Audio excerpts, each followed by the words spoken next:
जय हिंद दोस्तों and a very warm welcome to all of you in this sharp stepper community. और start करने से पहले सबसे पहले अपॉलॉजीज़ बिकॉज कल वीडियो पोस्ट नहीं हो पाया and that was because of some urgent and reasons out there. So my high apologies to everyone out there who is watching regularly. So we were discussing the national affairs and we will be continuing with the same. थोड़ा सा fast pace पे जाएंगे. Last time थोड़ा slow रहा था when I saw the video again and थोड़ा सा fast जाएंगे जिससे कि आपका रिविजन भी जल्दी हो पाए और बाकी तीनों वीडियोस भी आज आपके लिए पोस्ट हो जाएंगे ऑन टाइम. ठीक है. हाँ, ये वाला जो अभी आपको वीडियो मिलेगा ये एक्चुअली थोड़ा लेट मिल सकता है because I am somewhere way I could not upload, तो उसके लिए मुझे एडजस्टमेंट करना पड़ेगा. सो थोड़ा सा लेट मिल सकता है आपको but you will get it for sure. All right. Okay. And और एक छोटी सी इन्फॉर्मेशन आपके लिए, हिस्ट्री और इकोलॉजी की पूरी प्लेलिस्ट अवेलेबल है. इकोनॉमिक्स की हम वीडियोस कंटिन्यू पोस्ट कर रहे हैं और ज्योग्राफी भी हमने स्टार्ट कर दिया है. सो आप जो भी आपके लिए अभी फिजिबल है आप स्टार्ट करिए उसके साथ.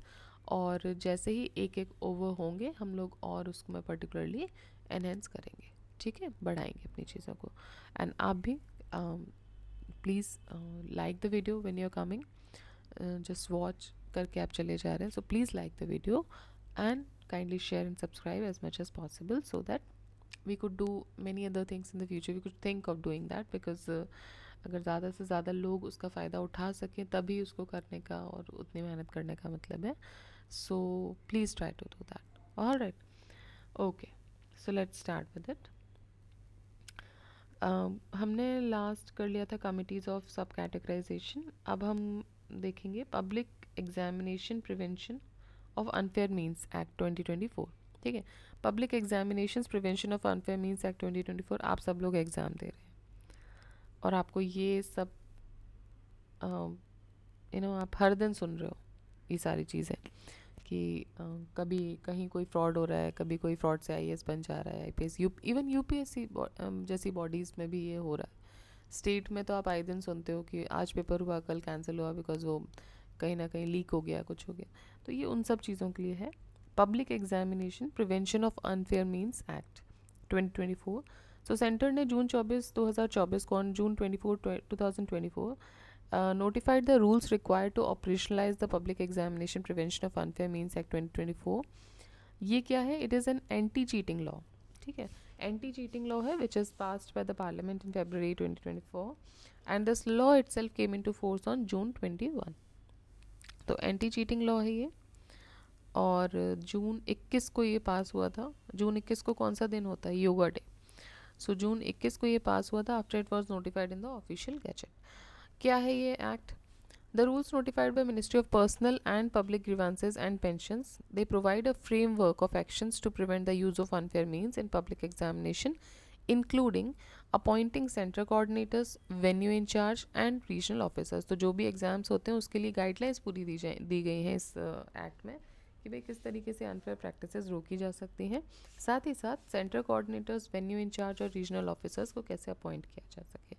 जैसे आप एग्ज़ाम देने जाते होगे, जब खासकर जब स्टेट एग्ज़ाम्स में आपको नॉर्मली दिख जाता होगा कि देयर कम्स 1 or 2 व्हीकल्स जिसमें कुछ ऑफिसर्स बैठे हुए हैं. So they are basically the coordinators और वेन्यू इंचार्ज जिनके साथ पूरा गार्ड वार्ड का वो लाव लश्कर लेके आते हैं पूरा. तो दे आर बेसिकली दैट. और उसके बाद भी लीक्स हो रहे हैं. तो ये इसमें प्रोसीजर पूरा बात कही है देने की. दूसरा ये है कि जो public examination prevention of unfair mean act है, it defines a public examination. क्या है इसके हिसाब से पब्लिक एग्जामिनेशन क्या है? Any examination conducted by the public examination authority. ठीक है, listed in the schedule of the act और एनी सच अथॉरिटी और may be notified by central government. तो कोई भी जो पब्लिक एग्जामिनेशन अथॉरिटी ले रही है या फिर जिसको सेंट्रल गवर्नमेंट ने नोटिफाई किया हो. The schedule list 5 public examination authorities. इसमें 5 पब्लिक एग्जामिनेशन अथॉरिटीज़ इसमें मेंशन है.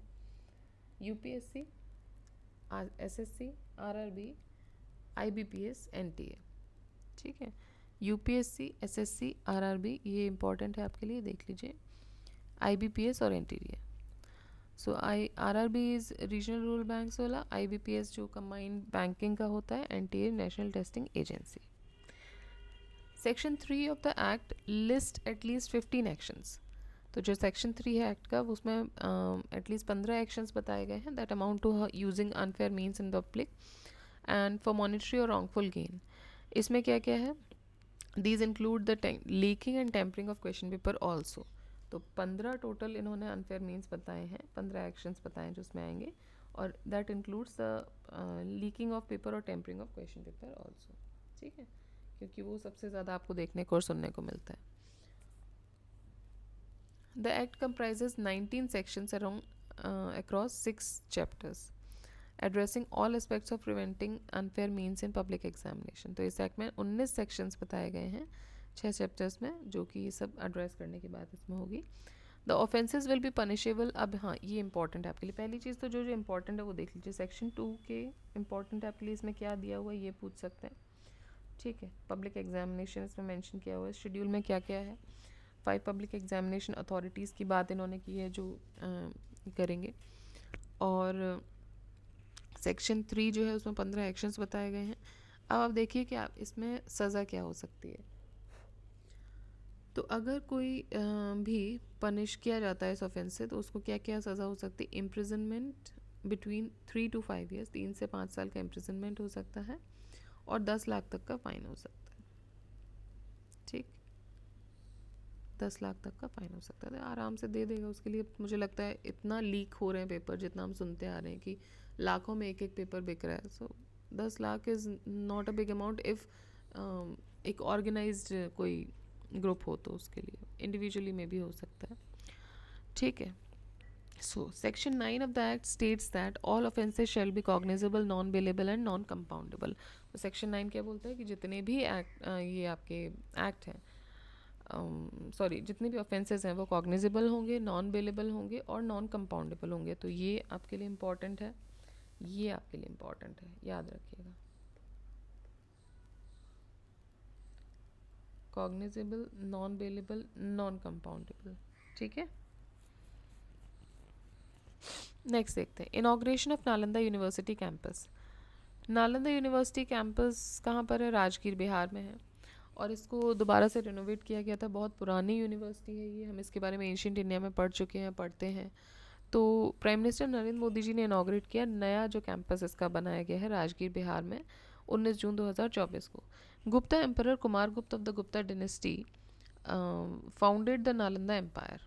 ठीक है, तो नालंदा एम्पायर यूनिवर्सिटी की नींव किसने रखी थी? कुमार गुप्त जी ने, जो कि गुप्ता एम्पायर के रूलर थे। कब? 427 CE। ठीक है, common era in the early 5th century and it flourished for 600 years under the 12th century। तो ये 600 साल तक ये चला, 12th century तक ये चलता रहा। Its ruins were discovered by Francis Buchanan।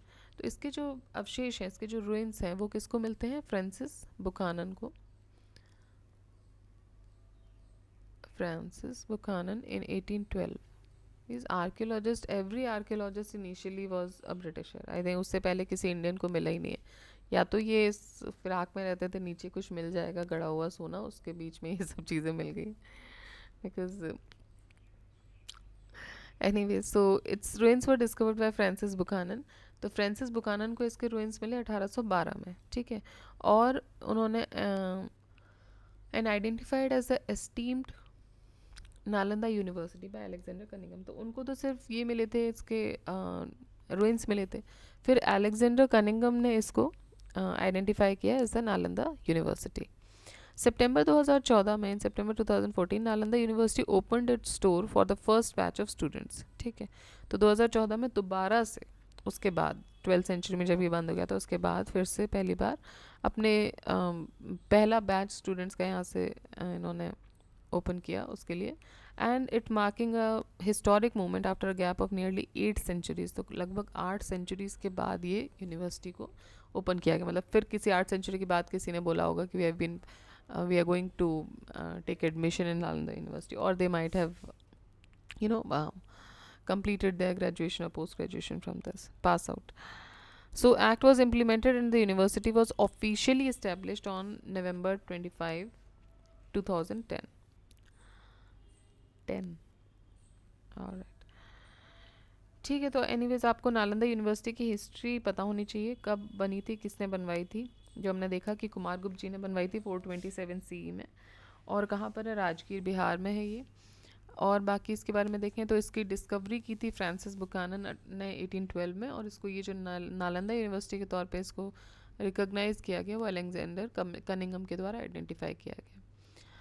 Campus के बारे में देखें तो बिहार गवर्नमेंट ने 455 एकड़ साइट प्रोवाइड करवाई थी near the ancient ruins. The architect बीवी दोशी, तो बीवी दोशी रिनोन्ड आर्किटेक्ट, इन्होंने इको फ्रेंडली कैंपस डिज़ाइन किया। The building promises of being net zero campus, और ये जो बिल्डिंग है ये नेट ज़ीरो कैंपस है, actually net zero green campus. ठीक है, वर्ल्ड हेरिटेज साइट की बात करें तो नालंदा आर्कियोलॉजिकल साइट को ऐड किया गया था tentative list of world heritage site में 9 जनवरी 2009 को, और जुलाई 15, 2016 को नालंदा एक वर्ल्ड हेरिटेज साइट बनाया गया यूनेस्को के द्वारा।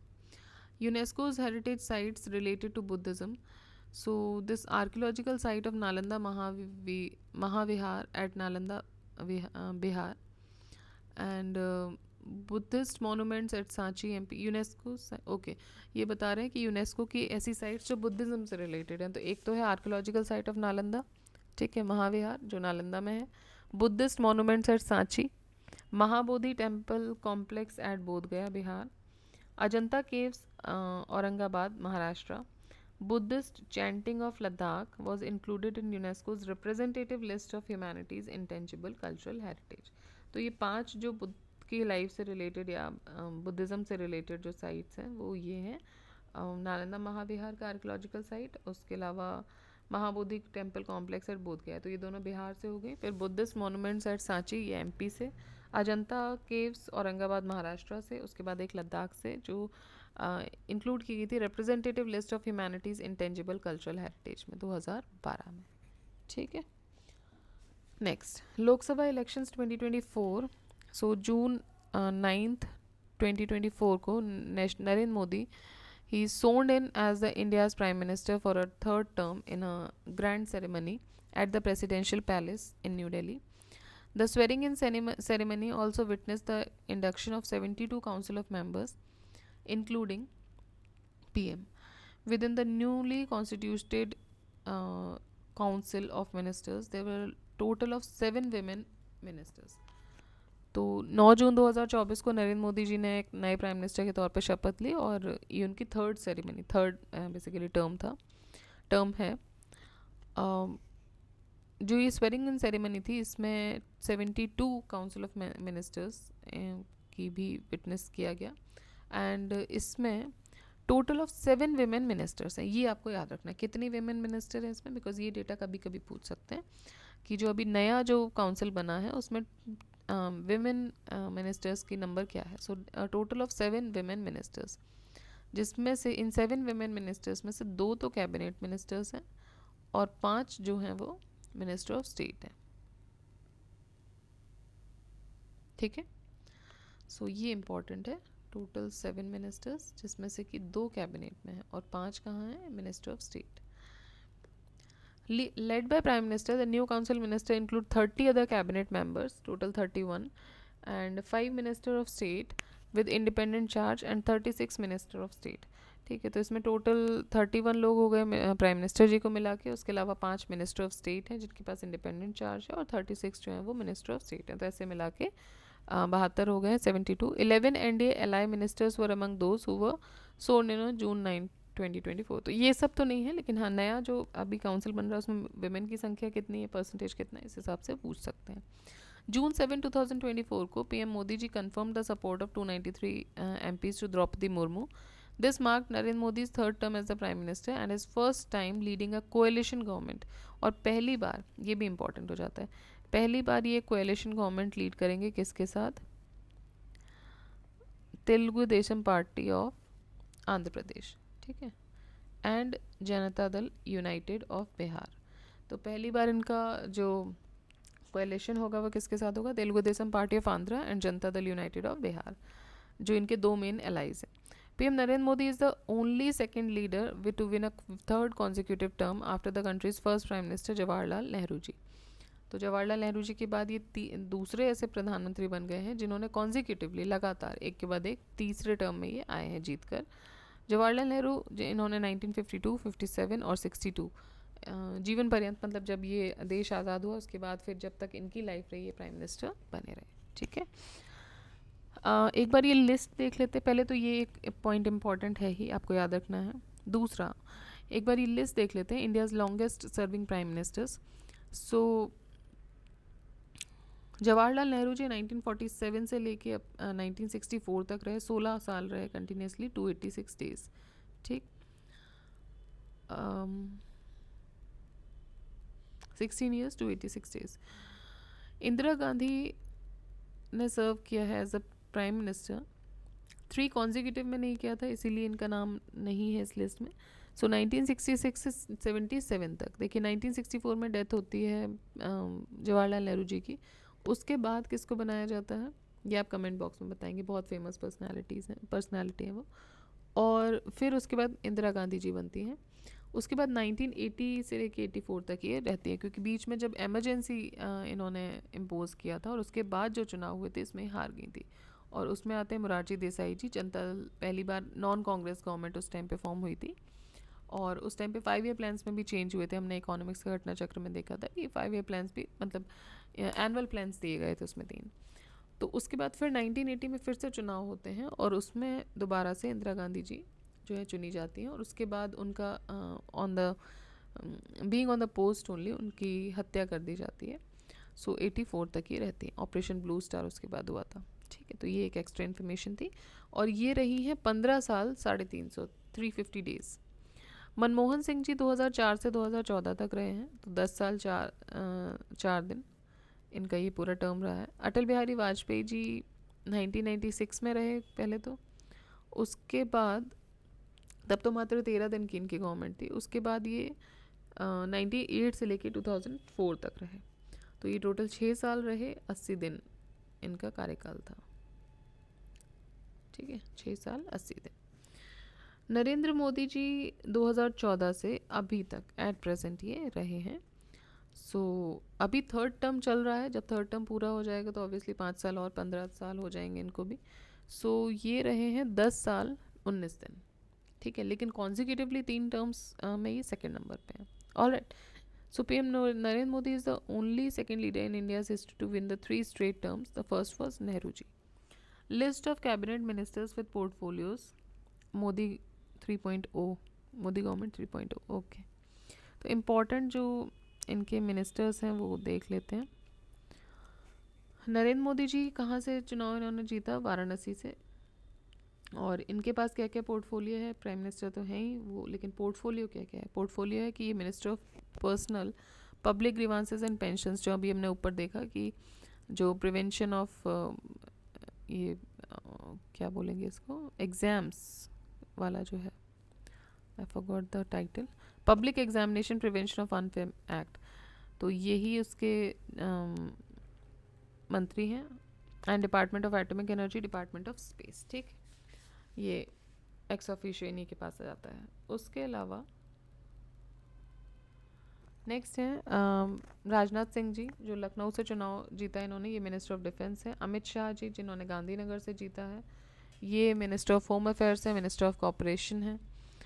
नितिन गडकरी जी नागपुर से ministry of road transport and highways है, इनका पोर्टफोलियो सेम रहा है.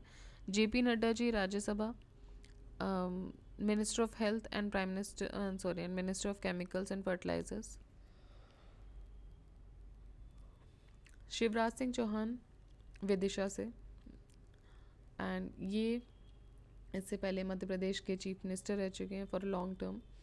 एंड इन ये बनाए गए minister of agriculture and farmers welfare in the place of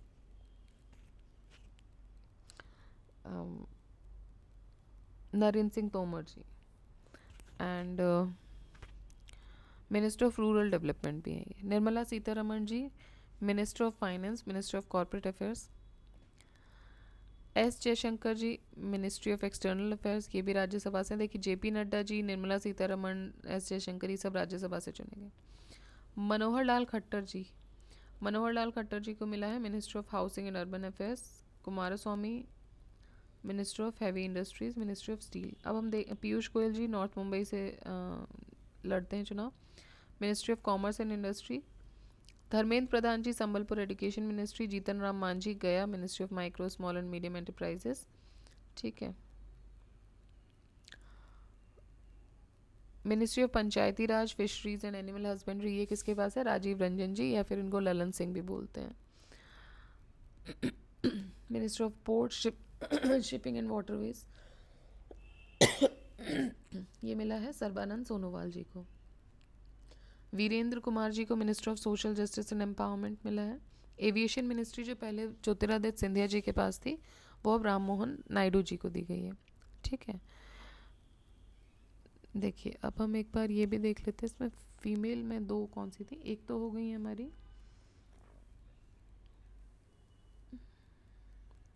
Nirmala ji, ठीक है, निर्मला सीतारमण जी। उसके अलावा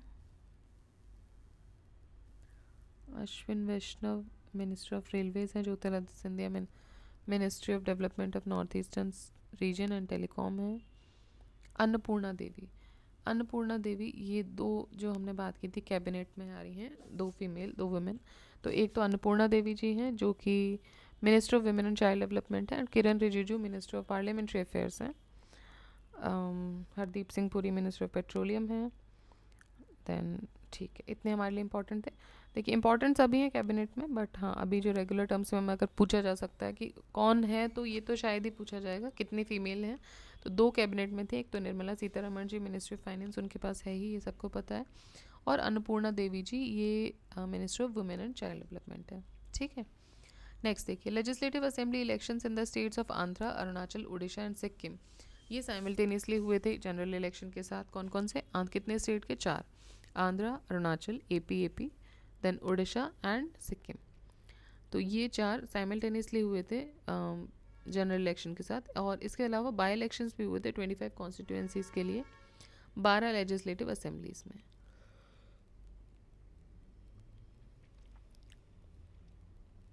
जनरल इलेक्शंस हुए थे in India from 19 April to 1 June 2024 in 7 phases.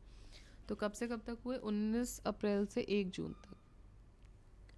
और कितने? 7 फेजेस में हुए। To elect all the Lok Sabha members in the state of UP, Bihar and west Bengal, elections हुए थे सारे ही 7 फेजेस में। अप्रैल 19, 26, 7 मई, 13 मई, 20 मई, 25 मई, जून 1। ठीक है।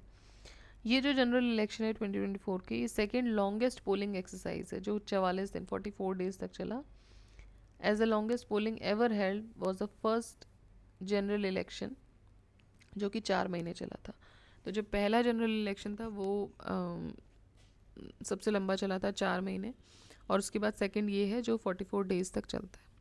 पहली बार इलेक्शन कमीशन ऑफ इंडिया ने अलाउ किया voters with disabilities and those over age of 85 to cast ballots from their home. तो ये भी एक इम्पॉर्टेंट फैक्ट है आपके लिए। So for the first time क्या होता है कि इलेक्शन कमीशन ऑफ इंडिया ने अलाउ किया वोटर्स को, ऐसे वोटर्स जो डिसेबल्ड हैं एंड ऐसे वोटर्स जो 85 साल के ऊपर हैं, to cast ballots from their homes. For the 2024 election, along 968 million people were eligible to vote. So 968 मतलब 96.88 crore people were eligible to vote. This is an increase of about 150 million, that is 15 crore of people from 2019 election. at 8% मतलब voting में increase देखने को मिला कुल मिला के। 642 million या फिर 64.2 crore voters participated in election and 312 million मतलब 31.2 crore of them were women. तो ये एक अच्छी खासी पार्टिसिपेशन थी, या फिर बोलें कि हाईएस्ट पार्टिसिपेशन देखने को मिला विमेन वोटर्स के द्वारा इस साल। ठीक है। So it was the highest participation by a women voter, almost 50%, थोड़ा सा कुछ कम था। There were about 1.8 crore first time voters. First time voters कितने थे? 1.8 करोड़। ठीक। Shompen tribe of Great Nicobar casted their vote for the first time in general election. अब ये बहुत इंपॉर्टेंट हो जाता है, देखिए ये पूछने के बहुत ज़्यादा चांसेस हैं। And if I am not wrong, I think कोई तो क्वेश्चन इससे रिलेटेड केबीसी में पूछा था, या तो यही पूछा है या कुछ और, बट दिस शॉम्पेन ट्राइब का कोई क्वेश्चन पूछा गया है। ठीक है, तो क्या क्या चीज़ें इसमें इंपॉर्टेंट हो रही हैं? एक तो कॉन्जिक्यूटिवली 3 बार जीते नरेंद्र मोदी जी, सेकंड बन गए आफ्टर जवाहरलाल नेहरू। उसके बाद सबसे लंबे समय तक मतलब आफ्टर 51-52 इलेक्शन सबसे लंबे समय तक चलने वाला 44 डेज चला है ये।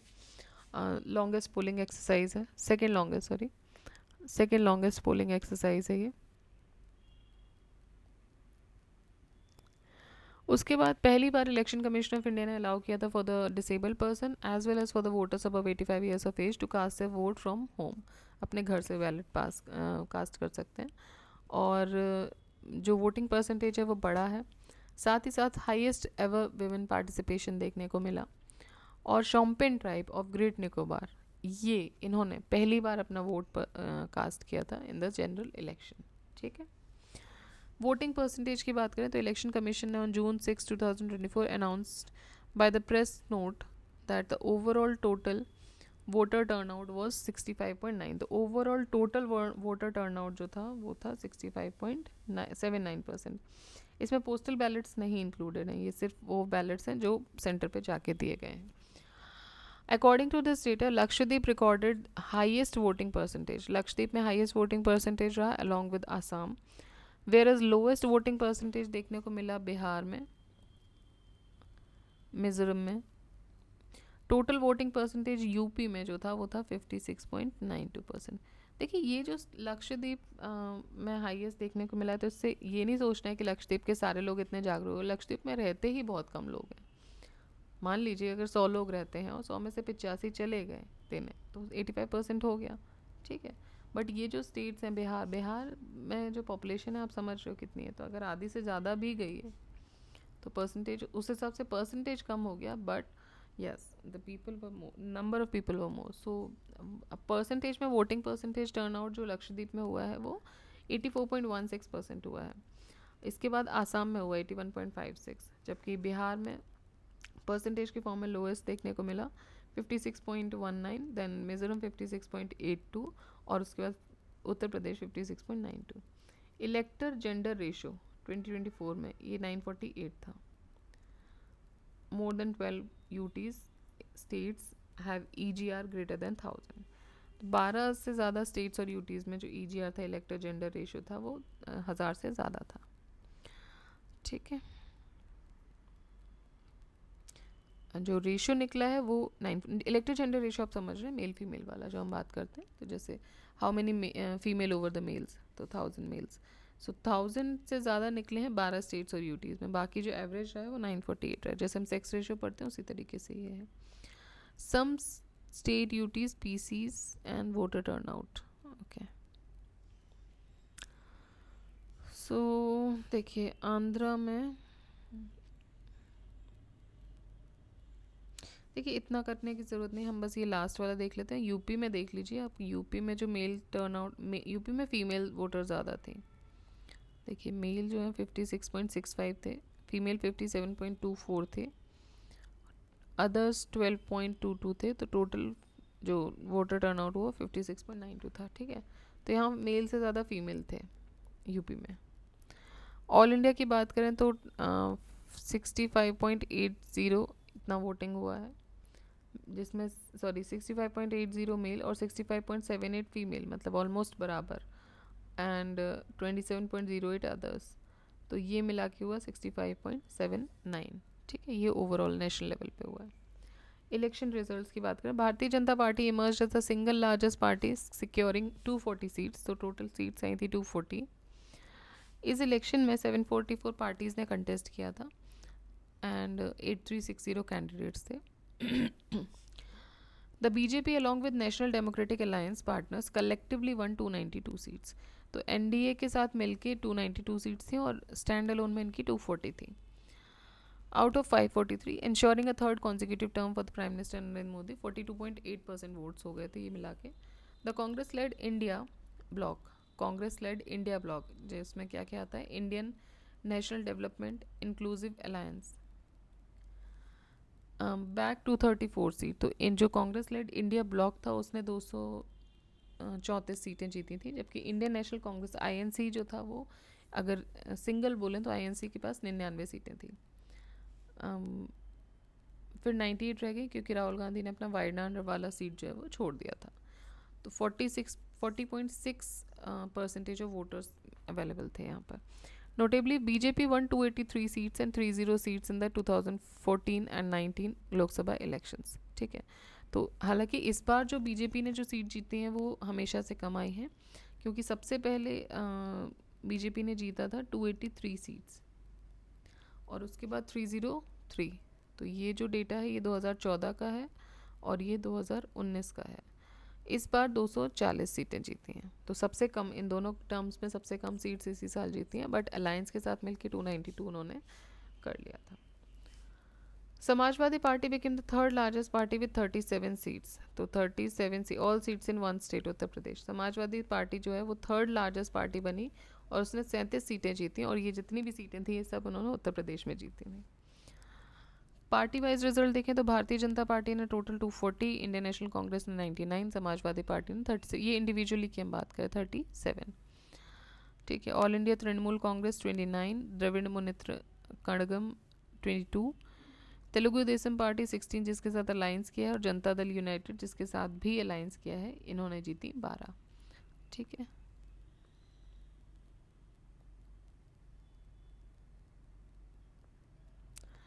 चलिए हाँ, अब देखिए सबसे लार्जेस्ट विक्ट्री मार्जिन, ये क्वेश्चन भी आते हैं। Rakibul Hussain of INC Indian national Congress, इनका लार्जेस्ट विक्ट्री मार्जिन देखने को मिला against a candidate contesting election winning Dhubri constituency in Assam by over 10 lakh votes. And इनको फॉलो इनके बाद रहे शिवराज सिंह चौहान जिन्होंने विदिशा से 8 लाख वोट से जीत हासिल की। सो सबसे ज़्यादा जो विक्ट्री मार्जिन था वो था रकीबुल हुसैन का और धुबरी कॉन्स्टिट्यूंसी इन आसाम। ठीक है, सेकंड नंबर पर है शिवराज सिंह चौहान। भारतीय जनता पार्टी ने इंदौर की सीट जीती with his contestant and incumbent MP Shankar Lalwani और इन्होंने सिक्योर किए 12,26,751 वोट्स।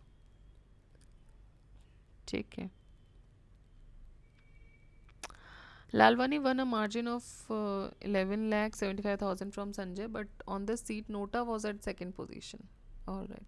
टफेस्ट फाइट देखने को मिला रविंद्र दत्ताराम वाइकार ऑफ शिवसेना, जिन्होंने अपने ओपोनेंट अमोल गजानन कीर्तिकार ऑफ शिवसेना को हराया by 48 votes only in the Mumbai north west constituency in Maharashtra. Surat constituency की बात करें तो Mukesh Dalal Bharatiya Janata party was declared the uncontested winner from Surat after all other candidates including the Congress nominee Nilesh Khambani withdrew from the race. तो uncontested candidate कौन बन गए इस बार, uncontested winner sorry, ये बने हैं सूरत से, इनका नाम है मुकेश दलाल, क्योंकि बाकी सब ने जो भी इनके सामने थे उन्होंने विड्रॉ कर लिया। Out of the total 543 members of parliament elected to the 18th Lok Sabha, women constituted only 74%, 74। तो टोटल जो 543 चुने गए हैं, देखिए कैबिनेट, अभी वो हमने देखा कि कैबिनेट और ये सब मंत्रिमंडल में कितने लोग हैं, 7 हैं, जिसमें से कि कैबिनेट में कोर में 2 हैं, अन्नपूर्णा देवी जी और निर्मला सीतारमण, बाकी मिनिस्टर ऑफ स्टेट हैं 5। ठीक, अब अगर हम देखें कि 543 मेंबर्स में से कितनी महिलाएं हैं, तो ये हैं 74 ओनली, जो कि 13.6% है टोटल का। ये भी इंपॉर्टेंट देखिए, याद रखिएगा ये, ठीक है, मैं इसको डबल मार्क कर रही हूँ, ये क्वेश्चन पूछे गए हैं। सो 543 मेंबर ऑफ पार्लियामेंट में से महिलाएं कितनी हैं, ओनली 74, जो कि 13.6% क्रिएट कर रही हैं। And this is drawn from 78 और 14.4 elected in 2019 elections, the highest ever in history. तो ये लास्ट टाइम जो सिलेक्ट हुई थी, जो महिलाएं जो आई थी वो 78 थी, 78 थी, 78 इन नंबर। ठीक है, या देखें तो 14.4 जो कि तब अभी तक की हाईएस्ट थी इन द हिस्ट्री, तो उससे तो ये नीचे आ गया है। खैर हाईएस्ट तो ये नहीं है, कम ही है, इनसे ज़्यादा लास्ट टाइम बेसिकली ज़्यादा थी महिलाएं। TDP Chandrasekhar TDP's Chandrasekhar Pemmasani Guntur constituency richest MP हैं जो कि इलेक्ट हुए हैं 2024 में. टोटल एसेट्स हैं इनके 5705 करोड़. इंदौर कॉन्स्टिट्यूंसी मध्य प्रदेश ने एक नया रिकॉर्ड बनाया with the highest number of NOTA votes polled.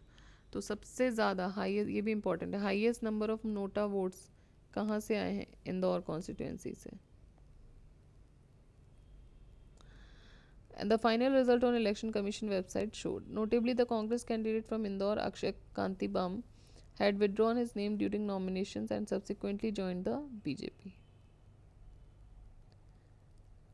2024 में 99% ऑफ वोटर्स ने नोटा यूज़ किया. सॉरी 99.99% ऑफ वोटर्स ने नोटा यूज़ किया था 2024 में. तो ये भी एक डेटा है कि कितने परसेंटेज ऑफ वोटर्स ने नोटा का इस्तेमाल किया था. ठीक है. सो नोटा कितने परसेंटेज ऑफ वोटर्स के द्वारा यूज़ किया गया? पूरा 1% भी नहीं, 0.99% वोटर्स ने नोटा का इस्तेमाल किया. इंदौर में highest ever NOTA votes polled हुए. महिलाएं कितनी है इस बार? 78 है, विच इज़ 74 है, which is less than the last term 78. तो उनका परसेंटेज था 14 पॉइंट समथिंग. एंड ओके, सो बाकी नोटा कितना रहा? 0.99. यंगेस्ट MP की बात कर लें तो पुष्पेंद्र सरोज कौशाम्बी उत्तर प्रदेश से, इनकी एज है 25 साल. शंभवी चौधरी समस्तीपुर बिहार से, इनकी भी एज 25 साल है. प्रिया सरोज मछलीशर जौनपुर UP, इनकी भी 25 साल है. तो ये 3 यंगेस्ट MPs थे. पुष्पेंद्र सरोज कौशाम्बी से, शंभवी चौधरी ये भी 25 ईयर्स की हैं समस्तीपुर, और प्रिया सरोज ये भी 25 ईयर्स की हैं the Uttar Pradesh Jaunpur. TR Balu, Sri Perumbudur, Tamil Nadu. By winning the Sri Perumbudur constituency in the 2024 Lok Sabha elections, DMK treasurer TR Balu has become the second MP to enter the lower house of the parliament for the 7th time. Okay, तो ये 7वीं बार चुने गए और दूसरे बन गए हैं ये. He also became the eldest MP in 18th लोक सभा इलेक्शन, और ये सबसे एल्डेस्ट भी हैं.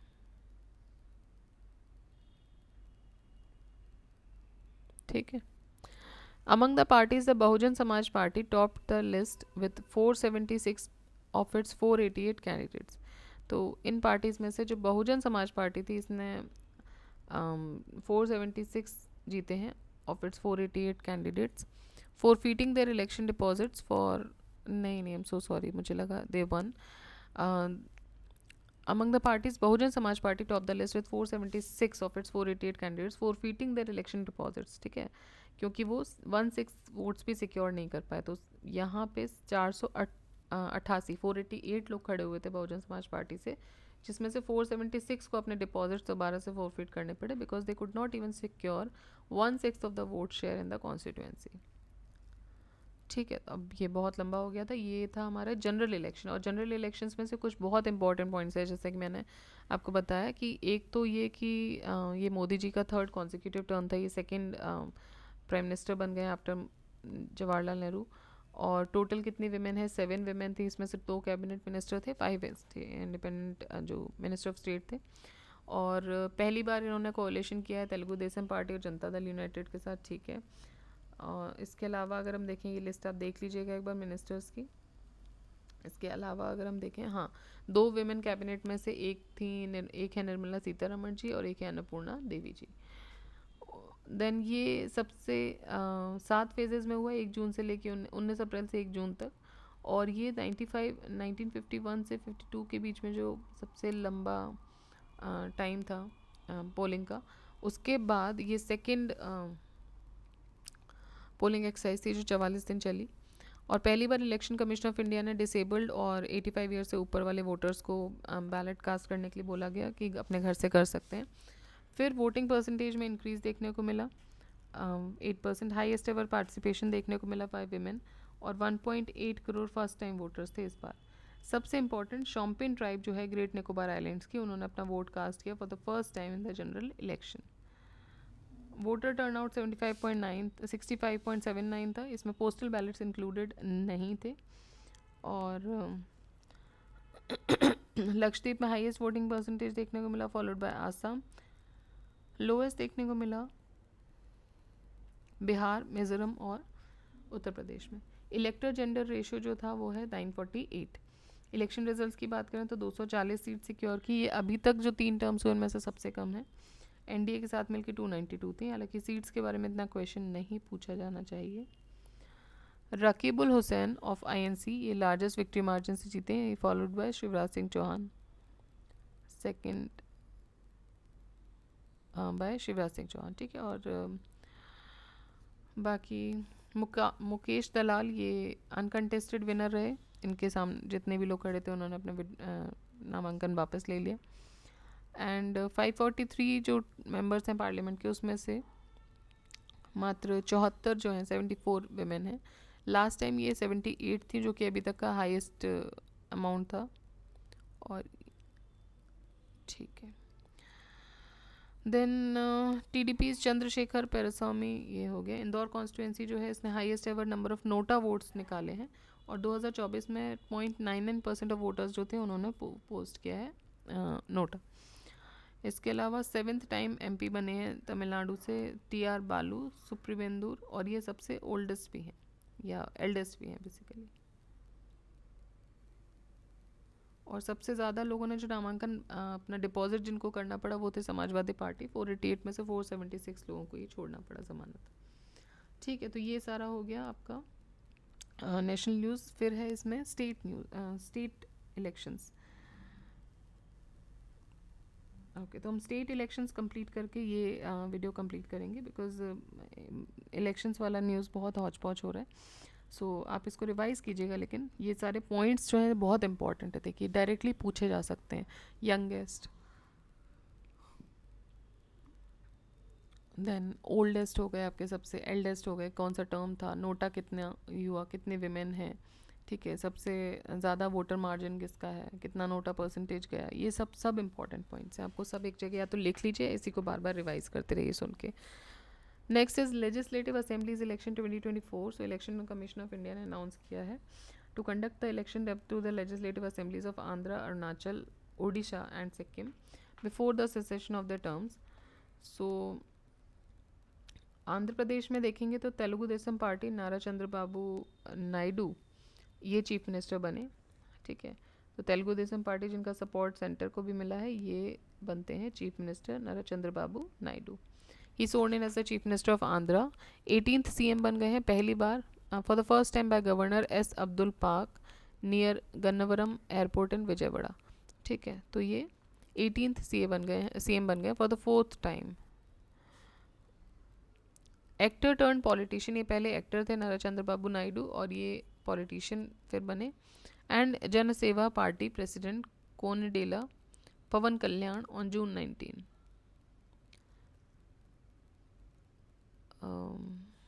ठीक है, ये सब तो इतना इम्पोर्टेंट नहीं है, बस एक बार उनका नाम है वो देख लीजिए। According to election commission 69.61% voted in the assembly elections on May 13, 2024। Alliance of TDP, BJP and Jana Sena, they won 164 seats out of 175 in the assembly elections. Next है उड़ीसा। तो पहला हुआ आंध्रा का, फिर हुआ उड़ीसा का। वहाँ पे बनते हैं ट्राइबल लीडर मोहन चरण मांझी, ये बनते हैं first BJP chief minister. Important हो जाता है, पता नहीं पूछा जाएगा कि नहीं, बट यस, मोहन चरण मांझी जो हैं वो पहले बीजेपी चीफ मिनिस्टर बन गए उड़ीसा के at a ceremony in Bhubaneswar. He is became the first CM from Keonjhar in the state's northern region. तो ये केओंझार से बनने वाले पहले सीएम है, मतलब वहाँ से अभी तक नहीं बने कोई। Senior BJP leader in Patnagarh MLA KV Singh Deo and Pravati Parida from Nimapara assembly took oath at deputy ministers. तो केवी सिंह देव और प्रवती परिदा ये डेप्यूटी मिनिस्टर्स बने हैं, chief minister. In the Odisha Assembly elections of 2024, the BJP secured a decisive victory, winning 78 out of 147 votes. Sikkim. The Sikkim Krantikari Morcha Supremo, Prem Singh Tamang, he took oath as the Chief Minister of the Himalayan state, Sikkim, for a second consecutive term on June 10th, 2024 in Gangtok. The oath was administered by Sikkim's Governor Lakshman Prasad Acharya. ठीक है, so Sikkim Krantikari Morcha supremo Prem Singh Tamang, इन्होंने oath लिया था as the chief minister of Himalayan state. Sikkim Krantikari Morcha they won 31 out of 32 seats, ठीक है, इतना हमारे लिए इंपॉर्टेंट नहीं, सिक्किम में हुआ है। और कौन है सिक्किम के, सो ये बने हैं प्रेम सिंह तमांग, ठीक है, फेमस नाम है। एंड गवर्नर है लक्ष्मण प्रसाद आचार्य। सिक्किम क्रांतिकारी मोर्चा, इन्होंने 31 सीट्स जीते। अब देख लेते हैं Arunachal Pradesh. Pema Khandu स्worn in as the Chief Minister of Arunachal Pradesh for the third time in the succession of June 13, 2024. Chona May became the Deputy Chief Minister in the new Arunachal cabinet. And BJP जो है it returned to power in Arunachal Pradesh for the third term. 46 seats जीती हैं 60 seats में से। BJP ने 10 seats unopposed जीती हैं अरुणाचल में।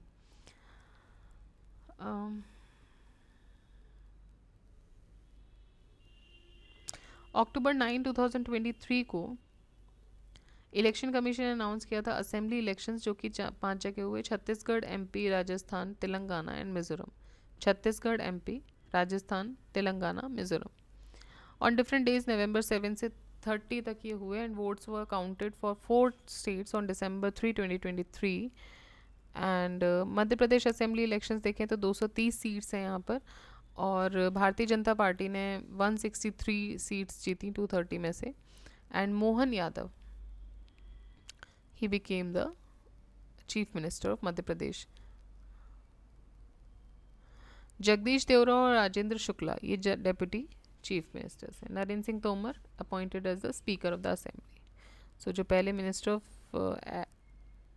एग्रीकल्चर थे ये, और अब बन गए शिवराज सिंह चौहान जी, और इनको बना दिया गया the speaker of legislative assembly.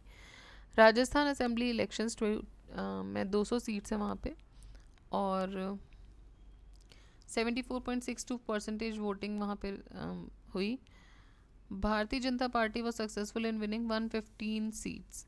तो भारतीय जनता पार्टी जो है वो 115 सीट्स जीते उन्होंने आउट ऑफ 200। और वहाँ के जो चीफ मिनिस्टर बनते हैं वो हैं Bhajan Lal Sharma ji. So he took oath as the new chief minister of Rajasthan for the first time. MLA was from Sanganer, okay.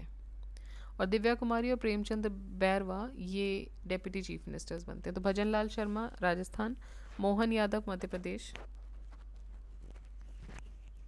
Then Chhattisgarh में देख लेते हैं। छत्तीसगढ़ में 76.3 बन रहा है, ठीक है, ये सब हमारे काम का नहीं है। बीजेपी ने मेजॉरिटी सीट्स जीती हैं। टोटल कितने हैं छत्तीसगढ़ में? 90 सीट्स हैं। विष्णुदेव साई ये पहले विष्णुदेव साई ये पहले ट्राइबल सीएम हैं जिन्होंने ओथ लिया, ठीक है। And he is the 4th chief minister of Chhattisgarh as an individual, ठीक है, विष्णुदेव साई। अब आ जाते हैं मिज़ोरम पे। मिज़ोरम में 40 सीटें 40, और ये जो स्टेट है इलेक्शन है इसमें 80.66 वोटर टर्नआउट देखने को मिला। Zoram people's movement winning 27 seats out of 40। ये देखिए, ये हमारे इतना काम का नहीं, हम ये देख लेते हैं वहाँ के चीफ मिनिस्टर कौन बने हैं। So Lal Duhoma he was sworn in as the chief minister of Mizoram. Telangana elections में आईएनसी ने क्लियर मेजॉरिटी जीता, 65 seats again incumbent Bharatiya Rashtriya Samithi 39 seats. Anumula Revanth Reddy he is sworn in as the chief minister of Telangana at the Lal Bahadur Stadium in Hyderabad. Bhatti Vikramarka took oath as the deputy chief minister, ठीक है। तो अनुमूला रेवंत रेड्डी बने हैं तेलंगाना के। मिजोरम के लाल धूमा, विष्णुदेव साई छत्तीसगढ़ पहले tribal chief minister हैं। उसके अलावा राजस्थान के हैं भजन लाल शर्मा, और मध्य प्रदेश के हैं मोहन यादव। उड़ीसा के हैं मोहन चरण मांझी, दोनों ही मोहन है, मोहन चरण मांझी उड़ीसा के, मोहन यादव एमपी के, ठीक है। सिक्किम के हैं प्रेम सिंह तमांग। आंध्रा के हैं नारा चंद्रबाबू नायडू। ऑलराइट, तो ये अभी रिसेंट के हुए हैं, और भी कुछ हुए हैं अभी रिसेंट में। महाराष्ट्र में होने वाले हैं, देन हरियाणा जम्मू कश्मीर, ये सब इम्पॉर्टेंट है, ये भी हम अभी देखेंगे इसके बाद। अगर इसमें आई डोंट थिंक होगा, 22 सितंबर तक है शायद ये, तो वो हम अलग से देख लेंगे। ऑलराइट, तो ये हो गए हमारे इलेक्शन से रिलेटेड। अब बहुत ज़्यादा हो गया इलेक्शंस, तो ये एग्जॉस्ट हो रहा है, आप इसको रिवाइज़ कीजिए। नेक्स्ट हम जो स्टार्ट करेंगे वो हम बाकी न्यूज़ हम स्टार्ट करेंगे। Next would be railway accidents and Kavach system, ठीक है। So till then keep revising, keep studying, don't stop the revision. अगर एक आध दिन नहीं आ रहा है दिस वीडियो, वो बहुत ही कुछ क्या बोल सकते हैं उसको हम, ऐसा इवेंट था कि नहीं आप उसको अवॉइड नहीं कर सकते, अनअवॉइडेबल सिचुएशंस में हो जाता है कभी कभी। And this phase of time when I am doing these videos, I am in travelling so much कि वो टाइमिंग थोड़ा सा गड़बड़ हो रहा है, ठीक है। बट आई डेफिनेटली ट्राई कि आपको टाइम चीज़ें मिलें। हो सकता है जो प्रॉपर टाइमिंग है उस पर ना मिल पाए, but you will get it on a daily basis only. तो एक आध दिन अगर होता है तो please my heartiest apologies to everyone. And next हम करने वाले हैं रेलवे एक्सीडेंट्स का कवच, और बची हुई न्यूज़ जितनी है वो हम कंप्लीट करेंगे। ओके, सो रिवाइज करते रहिए, पढ़ते रहिए। जय हिंद।